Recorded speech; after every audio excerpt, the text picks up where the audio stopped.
ආයිබෝවන් අද අපි කතා කරන්න යන්නේ ව්‍යාපාරයක සිද්ධ වෙන දේවල් ඒ කියන්නේ සල්ලි එන හැටි යන හැටි බඩු විකුණන්න ගන්න හැටි වගේ දේවල් කොහොමද හරියට පැහැදිලිව ක්‍රමවත්ව සටහන් කරගන්නේ කියන එක ගැන. අපිට මේ සම්බන්ධයෙන් මූලාශ්‍ර කිහිපයක් ලැබිලා තියෙනවා. මේ මූලික ගිණුම් කරන අදහස් පැහැදිලි කරන ඒවා.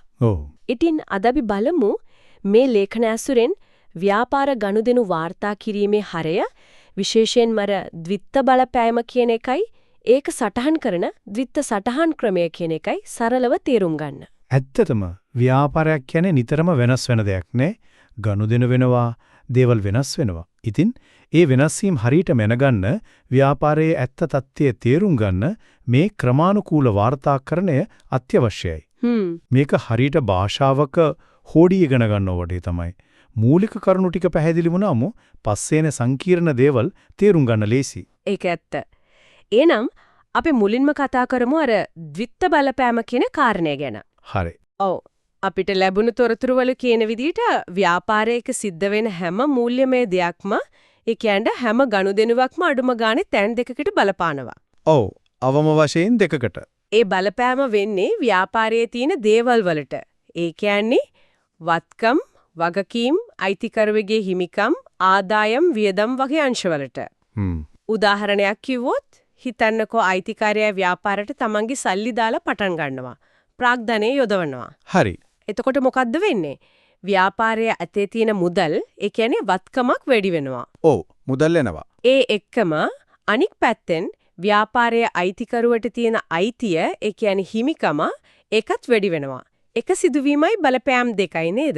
හරියටම හරි. එකක් වැඩි වෙනකොට අනික් පැත්තෙනුට යමක් වෙනවා. තව උදාහරණයක් අපි හිතමු ව්‍යාපාරයට ලී බඩු ටිකක් ගත්තා සල්ලි දීලා. ඔව්. එතකොට ලී බඩු කියන වත්කම ව්‍යාපාරයට එනවා, ඒ කියන්නේ වැඩි වෙනවා. වත්කමක් එනවා. හැබැයි ඒකට ගෙවන්න වුණු සල්ලි, ඒ කියන්නේ මුදල් කියන වත්කම ව්යාපාරයෙන් යනවා අඩු වෙනවා. ඒකත් වත්කමක්. ඒක අඩු වෙනවා. ඔව්. බලපෑම් දෙකක් එතනත්. අන්න හරි. පඩි ගෙවන එක ගත්තත් එහෙමයි. මුදල් කියන වත්කම අඩු වෙනම අනිත් පැත්තෙන් ලාභය අඩු වෙන නිසා හිමිකමත් අඩු වෙනවා. ඉතින් පේනව නේද? හැම ගනුදෙනුවක්ම කොහේ හරි තැන් දෙකකටවත් බලපානවා. ඔව්. මෙන්න මේ ද්විත්ත බලපාම කියන එක තමයි ඇත්තටම ගෙනුම්කරණයේ හරිම මූලික පදනම වගේ දෙයක්.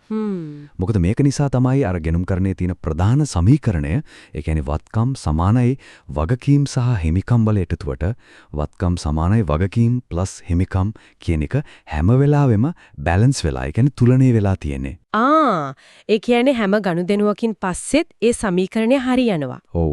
මොන දේ වුණත් සමීකරණයේ දෙපැත්තටම හරි නැත්නම් එකම පැත්තේ දෙයකට ප්ලස් සහ විදියට හරි බලපාලා අර සම්බරතාවය හැමතිස්සෙම තියෙනවා. ඒකෙන් තමයි ව්යාපාරයේ සම්පූර්ණ මූල්‍ය චිත්‍රය පැහැදිලි වෙන්නේ. අන්න ඒක වැදගත් කාරණයක්. එතකොට මේ හැම ගනුදෙනුවකම තියෙන බලපෑම් දෙක අපි කොහොමද හරියට ලියාගන්නේ? ඒකට තියෙන ක්‍රමය මොකක්ද? අන්න ඒකට තමයි ද්විත්ව සටහන් ක්‍රමය, එහෙම නැත්නම් ඩබල් එන්ට්‍රි සිස්ටම් කියලා කියන්නේ. මේක තමයි අර ද්විත්ව බලපෑම් වාර්තා කරන සම්මත ක්‍රමය. ද්විත්ව සටහන් ක්‍රමය. ඔව්. මේ ක්‍රමයට අනුව අපි හැම ගනුදෙනුවක්ම තැන් දෙකක සටහන් කරනවා. ඒකට අපි පාවිච්චි කරනවා හැම ගිණුමකම තියෙන පැති දෙක. එකක් හර පැත්ත, අනිත් එක බැර පැත්ත. DR සහ CR කියලා චෙටියෙන් කියනවා. හර සහ බැර. හරියටම. ද්විත්ව සටහන් ක්‍රමයේ මූලිකම නියතිය තමයි ඕනෑම ගනුදෙනුවක් සටහන් කරද්දී හර කරන මුළු ගාන බැර කරන මුළු ගානට හැම වෙලේම සමාන වෙන්න ඕනි කියන එක. හැමතිස්සෙම. අනිවාර්යයෙන්ම. ඒ කියන්නේ එක ගිණුමක හර පැත්තේ රුපියල් 100ක් ලිව්වොත් අනිවාර්යයෙන්ම වෙන ගිණුමක හරි ගිණුම් කීපයක් හරි බැර පැත්තෙත් රුපියල් 100ක් ලියවෙන්නම ඕන. ඒකෙන් අර ගනුදෙනුවේ බලපෑම් දෙකම අහු වෙනවා, වගේම ගණන් වල වැරදි අඩු වෙනවා. ඒක හරියට චෙක් ඇන්ඩ් බැලන්ස් වගේ. තේරුණා. එතකොට මේ හර කරන බැර කරන දේවල් කරන්නේ ගිණුම් වල කියලා කිව්වා. දැන් අපි බලමු මොකක්ද මේ ගිණුමක් කියන්නේ? account එකක් කියන්නේ. හරි. මූලාශ්‍රවල තිබුණා T අකුරක හැඩයට රූප සටහනක්. ඒකෙන් කියවෙන්නේ ගිණුමක් කියන්නේ යම්කිසි කාලයක් ඇතුළත ව්‍යාපාරයේ තියෙන වත්කමක්, වගකීමක්, හිමිකමක්, ආදායමක් හෝ වියදමක් වගේ එකකේ සිද්ධ වෙන වෙනස් වීම. ඒ කියන්නේ වැඩිවීම, අඩුවීම. ඒවා පිළිවෙලකට එක තැනක තියාගන්න පද්ධතියක්. එහෙම නේද? ඔව්, ඒක තමයි සරලම අදහස. T එකේ වම් පැත්ත හර, debit. දකුණු පැත්ත බැර, credit. හරි. ඒ පැති දෙකේම තීරු තියනවා දිනය, විස්තරය, අර සංගලා පිටු අංකය, ෆෝලියෝ කියන එකයි අගයයි ලියන්න. ඔව්. අර විස්තරේ తీරුව ගැන පොඩි දෙයක් කිව්වොත් සාමාන්‍යයෙන් අපි ගිණුමක හරපැත්තේ විස්තරයේ විදිහට ලියන්නේ ඒ ගනුදෙනුවේදී බැරවුණු අනිත් ගිණුමේ නම. හරි. ඒ වගේම බැරපැත්තේ විස්තරයේ විදිහට ලියන්නේ ආදාළ හරවුණු ගිණුමේ නම. මේකෙන් වෙන්නේ ගිණුමක් බැලුවම මේ සතහනට හේතු වුණු ගනුදෙනුවේ අනිත් පැත්ත මොකක්ද කියලා ලීසියම හොයාගන්න පුළුවන් වෙන එක. සම්පූර්ණ ගනුදෙනුවම එක තැනකින් අල්ලගන්න පුළුවන්. ඒක නම් පාසුයි. එතකොට ව්‍යාපාරයක මේ වගේ ගිණුම් කොච්චර විතර තියෙනවද? ඒවා වර්ග කරන්න පුළුවන්ද? මොකද ඉඩම් ගිණුමයි පඩි ගිණුමයි එක වගේ නෙමෙයිනේ. ඇත්ත. ව්‍යාපාරයක ගොඩක් ගිණුම් තියෙන පුළුවන්. හැබැයි ඔක්කොම අපිට ලැබුණු ලේඛනවල කියන විදිහට ප්‍රධාන කාණ්ඩ 5කට ලස්සනට බෙදන්න පුළුවන්. කාණ්ඩ 5ක්. ඔව්. මේ වර්ග 5 දැනගත්තම ගොඩක් පැහැදිලි වෙනවා. මොනවද ඒ වර්ග 5? හරි. මෙහෙමයි. 1 වත්කම් ගිණුම්. මේ ව්‍යාපාරයට අයිති දේවල් උදාහරණයක් විදිහට ගොඩනැගිල්ලි, යන්ත්‍ර, වාහන, අතේ තියෙන සල්ලි, බැංකුවේ තියෙන සල්ලි, අපිට සල්ලි දෙන්න ඕන අය, ඒ කියන්නේ ණයගැතියෝ. හරි. ව්‍යාපාරයේ සන්තකය. ඔව්. 2 වගකීම් ගිණුම්. මේ ව්‍යාපාරය අනිත් අයට ගෙවන්න තියෙන ණය වගකීම්. උදාහරණ බැංකු ණය, බඩු ණයට අරන් ගෙවන්න තියෙන අය, ණය හිමියෝ, තවම ගෙවලා නැති බිල්පත් වගේ දේවල්. ගෙවිය යුතු දේවල්. ඔව්. 3 හිමිකම් ගිණුම්. මේ අයිතිකරුට අයිති කොටස, අයිතිකරු දාපු සල්ලි, ඒ කියන්නේ ප්‍රාග්ධනය, අයිතිකරු අරංගිය දේවල් ගැනිලි වගේ ඒවා. අයිතිකරුගේ කොටස. හරි. 4 ආදායම් ගිණුම්. ව්‍යාපාරයට සල්ලි ලැබෙන මාර්ග. විකුණුම් කරන ලැබෙන ආදායම, කොමිස් ලැබෙනවලම් ඒක, පොලි ලැබෙනවලම් ඒක. ලාභයට හේතු වෙන දේවල්. ඔව්. 5 වියදම් ගිණුම්. ව්‍යාපාරය දුවන්න යන වියදම්. සේවක පඩි, ලයිට් බිල්, වතුර බිල්, දුරකථන බිල්, ගෙවන කුලිය, රක්ෂණ ගාස්තු වගේ දේවල්. හරි. එතකොට මේ 5 ඇතුලේ ඔක්කොම අහු වෙනවා වගේ. ගොඩක් දුරට ඔව්. ව්‍යාපාරයක වෙන හැම මූල්‍යමය දෙයක්ම මේ කාණ්ඩ 5න් එකකට හෝ කීපයකට සම්බන්ධ කරන්න පුළුවන්. මේක හරියට ලාච්චු 5කට බඩු අහුරනවා වගේ හැමදේම පිළිවෙලකට තියෙනවා. ඉතින් පස්සේ කාලෙක ව්‍යාපාරයේ ලාභද පාඩුද බලන්න, තත්ත්ව විශ්ලේෂණය කරන්න, අනාගතයට තීරණ ගන්න මේ වෙන් කරපු තොරතුරු හරිම ලේසියෙන් පාදිච්ච කරන්න පුළුවන්. හරි. දැන් පැහැදිලි ගිණුම් වර්ග 5යි හැම ගනුදෙනුවකටම හර සහ බැරසටහන් 2යි. දැන් තියෙන වැදගත්ම ප්‍රශ්නේ කොහොමද හරියටම තීරණය කරන්නේ යම් ගනුදෙනුවක් වුණාම ඒක ආදාළ ගිණුමේ හර පැත්තේද ලියන්නේ බැර පැත්තේද? ඕ. ඒ වගේම ඒ ලියන එකෙන් වැඩිවීමක්ද අඩුවීමක්ද කියන්නේ. මේක තමයි සමහර විට ටිකක් පටලැවෙන තැන නේද? මුලින්ම බලද්දිම හිතෙන්න පුළුවන්. හැබැයි ඒකට බොහොම පැහැදිලි තර්කානුකූල නීතිමාලාවක් තියෙනවා. අපිට ලැබුණු තොරතුරු වල ඒ ද්විත්ව සකහන් රීති තිබුණා. ඒ ටික තමයි හරියටම අනුගමනය කරන්න ඕනේ. මොනවද ඒ ප්‍රධාන නීති ටික? හරි. මෙහෙමයි මතක තියාගන්න ලේසි. කියන්න බලන්න. අර ගිණුම් වර්ග 5න් වත්කම් සහ වියදම් කියන දෙවර්ගයට එක නීතියක්. වත්කම් සහ වියදම්. ඔව්. ඒ දෙවර්ගයේ ගිණුම් වැඩි වෙනකොට හර කරනවා, අඩු වෙනකොට බැර කරනවා. හරි. වත්කම්, වියදම් වැඩිවීම හර, අඩුවීම බැර. ක්‍රෙඩිට්. හරියටම හරි. අනිත් වර්ග තුනට ඒ කියන්නේ වගකීම්, හිමිකම් සහ ආදායම් තියෙන්නේ අනිත් පැත්ත. අනිත් පැත්ත. ඔව්. එතනේ වගකීම්, හිමිකම් සහ ආදායම් වැඩි වෙනකොට බැර කරනවා, අඩු වෙනකොට හර කරනවා. වගකීම්, හිමිකම්, ආදායම් වැඩිවීම බැර, අඩුවීම හර. හරි. තේරුණා වගේ. ඔය නීති ටික තමයි ද්විත්ව සටහන් ක්‍රමයේ පදනම. මුලින් පොඩ්ඩක් අමුතුයි වගේ හිතුණට මේක පිටිපස්සේ තර්කයක් තියෙනවා. සමහරවිට ප්‍රශ්නයක් එන්න පුළුවන්. ඇයි මේ? ඇයි වත්කම් වැඩි වෙනකොට හර වෙලා ආදායම් වැඩි වෙනකොට බැර වෙන්නේ කියලා? ඒක ප්‍රශ්නයක් තමයි. ඇයි ඒ වෙනස? ඒකට හේතුව තමයි අර අපි කලින් කතා කරපු ගිණුම් කරන සමීකරණය. වත්කම් වගකීම් හිමිකම්. හැම වෙලේම තුලනය කරලා තියාගන්න ඕනකම. මේ නීති හදලා තියෙන්නේ මොන ගනුදෙනුව මේ නීතිවලට අනුව ලිව්වත් අර සමීකරණ නිතරම බැලන්ස් වෙන විදිහට. උදාහරණයක් ගත්තොත් ව්‍යාපාරයට සේවයක් දීලා ආදායමක් ලැබුණා කියමුකෝ. මුදලින්. හරි. එතකොට මුදල් වත්කමක් වැඩි වෙනවා, වත්කම් වැඩිවීම හර. හර. ඉතින් මුදල් ගිණුම හර කරනවා. ඒ ආදායම නිසා ව්‍යාපාරේ ලාභය වැඩි වෙනවා. ලාභය කියන්නේ හිමිකමේ කොටසක්. එතකොට හිමිකමත් වැඩි වෙනවා. හරි. හිමිකම් වැඩිවීම බැරනේ. ආදායම් වැඩිවීමත් බැර. ඉතින් අපි ආදායම් ගිණුම බැර කරනවා. එතකොට බලන්න සමීකරණේ වත්කම් පැත්ත මුදල් හර නිසා වැඩි වුණා. වගකීම් + හිමිකම් පැත්තත්. ආදායම බැරි නිසා හිමිකම වැඩි වුණා. දෙපැත්තම වැඩි වෙලා සමීකරණේ තුලණය වුණා.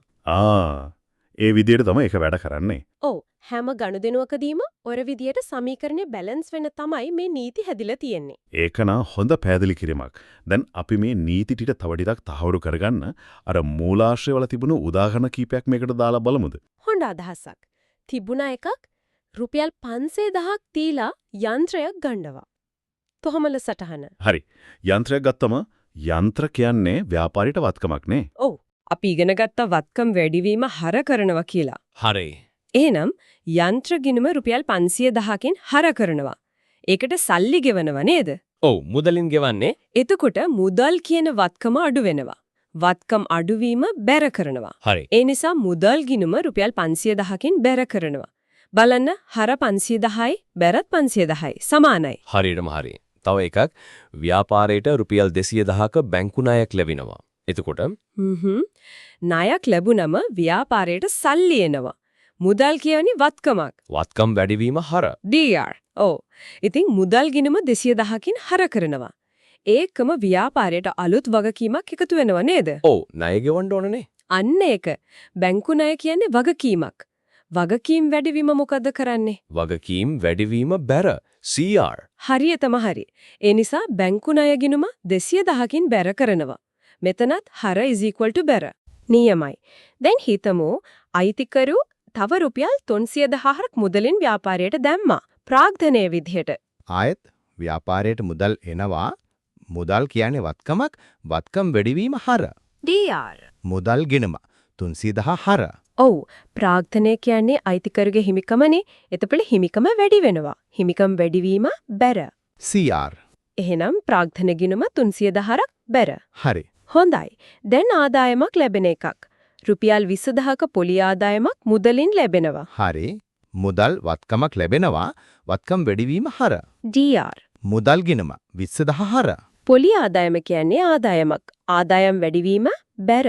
CR. පොලි ආදායම් ගිණුම 20,000 බැර. ඔව්. අන්තිම එක වියදමක්. රුපියල් 25,000ක පඩි මුදලින් ගෙවනවා. වැටුප් කියන්නේ වියදමක්. වියදම් වැඩිවීම හර. DR. වැටුප් ගිණුම 25,000 හර. ඒකට මුදල් වත්කමක් යරවා. වත්කම් අඩු වෙනවා. වත්කම් අඩුවීම බැර.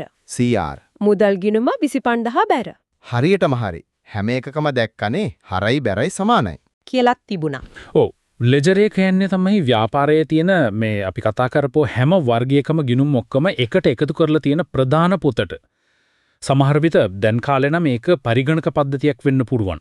ඒ කියන්නේ හැම ගිණුමකම එකතුව. ඔව්. හිතන්නකෝ ඒක ලොකු ෆයිල් කැබිනට් එකක් වගේ කියලා.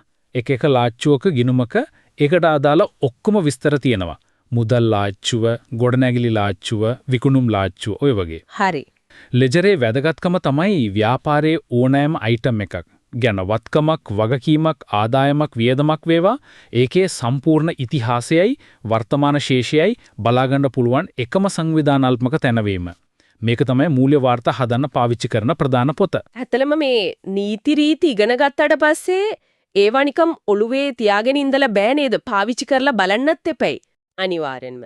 ගිණුම්කරණය කියන්නේ නිකම්ම නීති පාඩම් කරන එකක් නෙවෙයි. ඒක ප්‍රායෝගික දෙයක්.